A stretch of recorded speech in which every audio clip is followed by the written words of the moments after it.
podcast with Darcy and Lauren, and today we are here with... Hiya, I'm Catherine, your current Vice President for Equality and Belonging. Woo! Woo! Cheers, So, Lauren. Catherine, tell us a bit about yourself for those who might not know you. What do you do? What are you running for? And what do you do in your spare time? Okay, so I am Catherine, your current Vice President for Equality and Belonging. I'm rerunning this year for Equity and Inclusion. I originally got into this role through Student Council. I wanted to see more brought forward about global solidarity, particularly in relation to Palestine at the time. In my spare time, I listen to a lot of music, love a bit of going outside, going to the beach, love the beach, love a sauna and Do you love Cedar. a sauna? You do? I do. Yeah. If anyone knows Catherine, you'll see it in her Instagram every time. Literally. She's at the beach. I'm like, Sunday Cedar. Sunday Cedar. Very good. So what is your favourite song at the minute? My favourite song at the minute is They Don't Care About Us by Michael Jackson, because it just feels very all-encompassing right now for my campaign and the wider world. Exactly. Yeah, so you're currently the VP of Equality and Belonging. So why did you run for this role in the first place? I actually did like a big video about this on my work account, but essentially Which will be tagged. Slay. Which Up here. hello.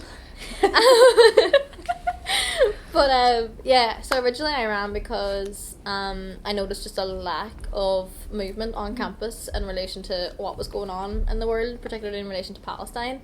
Obviously, Preach. that's continuing to grow right now. So I hope that I'm seeing these things kind of starting to finally come to light with the work I've been doing in the background now. We're finally getting that bit of a presence. So I'm hoping over the next year I'll be able to amplify that even more. Yeah, good for you. That's so good. So what's been the most rewarding part of serving students so far? Probably just the Gaza 40 campaign. Yeah. No, I spent a lot of time working with students who were trapped in Palestine at the start of this academic year, and I'm in contact with more this year for the September intake, and I suppose just seeing them finally be able to arrive safely here was extremely rewarding. So since you're obviously doing a good bit of work, you want to continue that on? 100%. So that'll be one of your main things if you get, which you will get put in for next. You better. After this, you better. So. Yeah, so basically at the minute I'm putting forward a policy about global solidarity, and I'm hoping that then that will mandate UASU, whether I'm in or not, to continue on the work that I've been doing, because I don't want to see those students left behind because it's not within somebody else's passion or remit to do it. Period.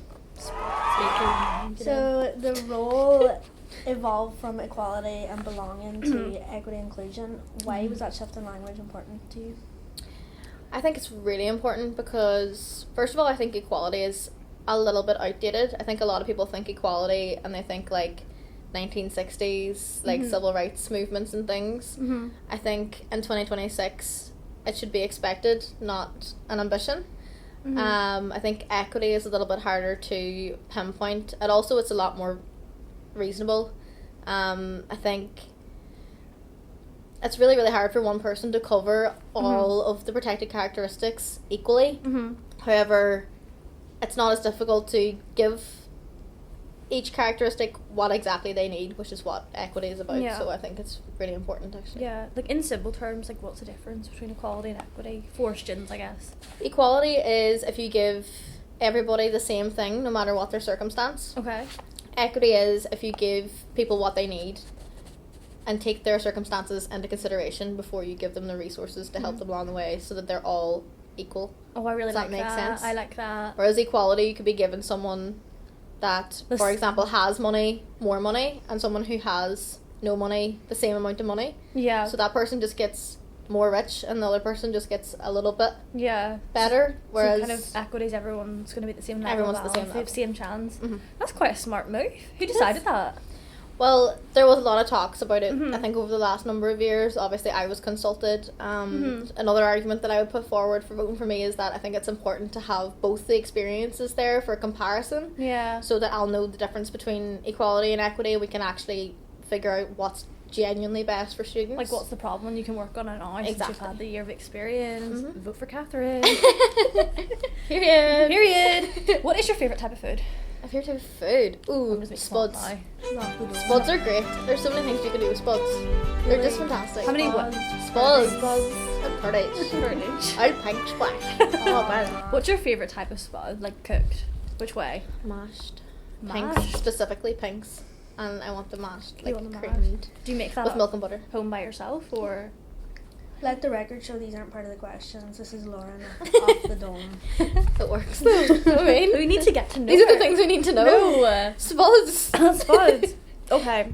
I had a dream one day that I put spuds on one of my banners. You know, like my banners with the newspaper around Why them? didn't you? I had a dream like 2 nights ago that like that they just said spuds. That's set and only go back 20 years. Literally. Literally.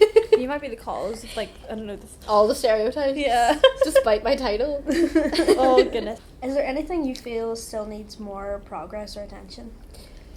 I think the things that I put in my manifesto are the things that I feel need more attention, which is the Gaza 40 campaign, international students in general, and disabled students in general. A lot of people have actually asked me about manifesto and what about this and what about that and what about this, and of course I'll apply myself to as many projects as I can, as I have.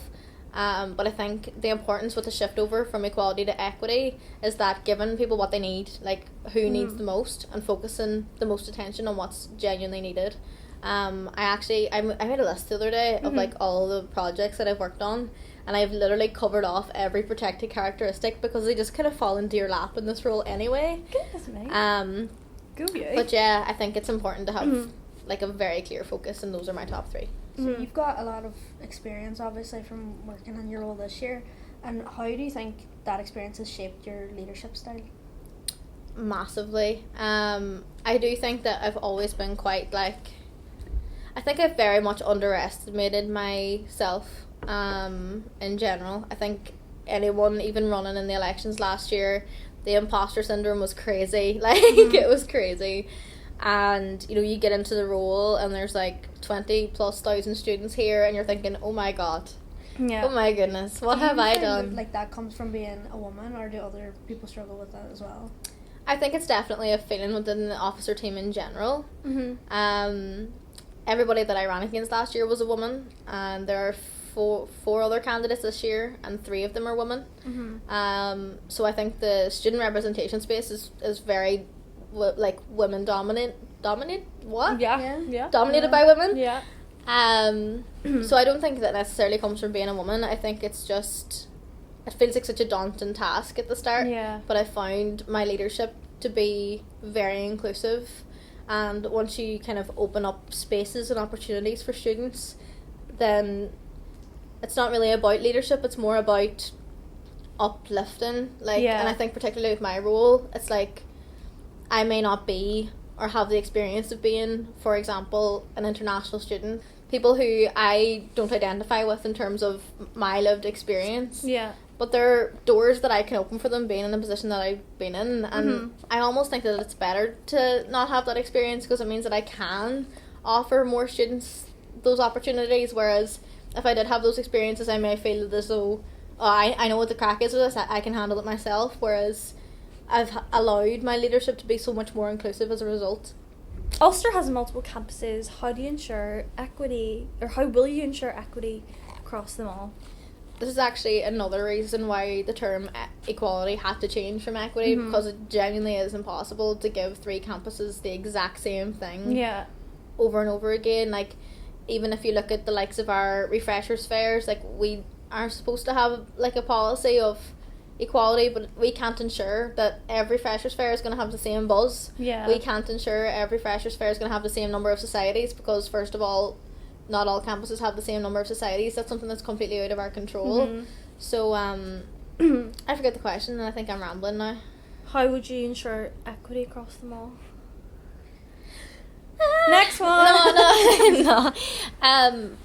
But I think that's the difference. Like, it is that with equity, it's every campus will get what they need, and that's doable. Whereas equality, it wasn't. Yeah, so that shift is so important. Yeah. What society in McGee had the best online presence this year? I can't say that because I am on What the is the most impressive shortlist. That's society? fully not a question either. You knew the answer. We all know the answer to that one. I heard it was woman in STEM. Did you hear that? Yeah, That's I was crazy. just filling up my water earlier. I heard people talking about Yeah, it. I also heard that the most improved society as well. As I'm on the shortlisting panel for the SU Awards, I Oh will my- not comment. That's very professional. Mm. She's media trained. How do you collaborate with societies and groups and networks? I mean, trying to say networks. No. Networks are really different to societies, and they're something that I actually have been really trying to push. Mm-hmm. So as it stands, we have the Women's Empowerment and the Disability Empowerment Network, and they're both phenomenal. And they're really kind of focused on the more advocacy side of things, which is where I'm interested in. Yeah. In comparison to societies, are usually course based or just, what's the word, like hobbies? I don't know, not hobbies. She's not media trained. Never mind. Next, I take it back. What has been the best event this year? I can't say that. No, but we're not in the. It was a category in the SU Awards. I think I know. Who's your favourite person in the society? Who is your favourite person? Who's your favourite student? What are 5 words to describe your personality? Stubborn. Stubborn. Yeah. Passionate. Driven. I have nothing to hand. Whimsical. Creative. Whimsical. Shopaholic. You say you want your freedom. God, take it home. What is your favourite bar? in Take there? it home. What is your Favourite movie of all time? Favorite movie of all time? I was the same as my colours. I could never decide until I watched Forrest Gump a year ago. Fair. And now it's Forrest Gump. I've never watched Forrest Gump. You need to watch Forrest so Gump. good. You really do. I'm not gonna say it, but You should watch Taxi too. You hear about colours. It's in French. Who made you yeah, watch that? no bother. Secret Tell you What later. man did you watch that for? Tell you later. Anyway. When do you feel most like yourself? That's good. Oh. Oh. Probably when I'm on my own. I can I just chill. Yeah. Do you know what I mean? You can be zen, you know. I just kind of like, if I could just be sitting on a beach by myself, I'm just like, You on the beach. me and the beach. She's a I California really girl. love the beach. What's your biggest pet peeve? The biggest pet peeve is men with loud cars. Oh yeah.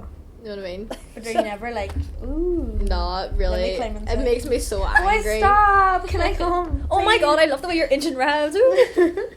No, it makes me mad. I'll be having the best day of my life and hear one I'm Yeah. and I'm ready to kill. What is your one thing you wish you had done sooner in life in general? Get braces, no harm. What is one country you want to visit this year? Oh, I'm not going anywhere this year. If I was going somewhere this year, I would like to go to Malta or Rome, Malta. off the coast of Italy. Oh, why? Because history nerd stuff. You should go to Venice. I was in Venice. Oh yeah. Yeah, it's Pop off. beautiful. Venice is supposedly going to be underwater in the next It 100 is. years. I'd say so. It is probably not. We're gonna run out of drinking water soon. That's terrifying. And people I are don't still really like using water AI. anyway. That terrifies me. I'm afraid of that. I don't like that at all. Okay, what is your last words for students watching this? What would you say to them to make them vote for you today? Take them vote for me. To the camera. To the camera, please. To the students. If there's one thing that I want students to take away from my campaign, it's that I understand the feeling of the world and the headlines and everything going on feeling absolutely crazy and really overwhelming, and I think everyone is very likely to shut off from it and feel as though there's nothing they can do about it, which is totally fair, totally valid. But if everyone had that attitude, nothing would ever be finished, nothing would ever be done, nothing would ever be changed. And students have so much power and have had so much input and so many social changes for the last 50 to 100 years, and I think that we have really fallen off that, and it's something that I want to change. So if you're feeling that vibe, vote for me. Our newspapers. Newspapers. I love newspapers. First of all, I think they're aesthetic and cutesy. Do you do the But- Sudoku? Yeah. I you love do the the games? Sudoku. Yeah, we Did word you do search. the New York Times game? We crossword. No. What's They this? release 3 every day, and that's why I get up in the morning. Pretty. It's genuinely the best part of my day. Do you read the GA in it? I love a bit of the GA. I think if you look at like all of my posters, they're like all Donegal GAA like the whole way around, because that's all we have to report on in Donegal News apparently. So yeah, so the newspapers came from kind of the idea I have about students and how difficult it is to engage with social change in the 21st century when everything feels absolutely impossible.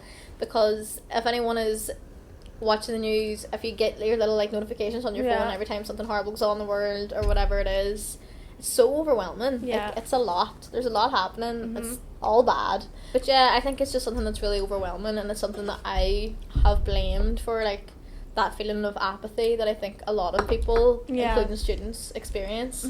And apathy's a big word used in your campaign. Yes, choose action over apathy is my campaign slogan. Can you put it in the fancy like newspaper? Like, Yeah. Yeah. Thanks, Catherine, for joining us on our episode of our podcast. Thanks for having me. Of course. Make sure you vote this week. Yeah, and enjoy. Bye. Bye.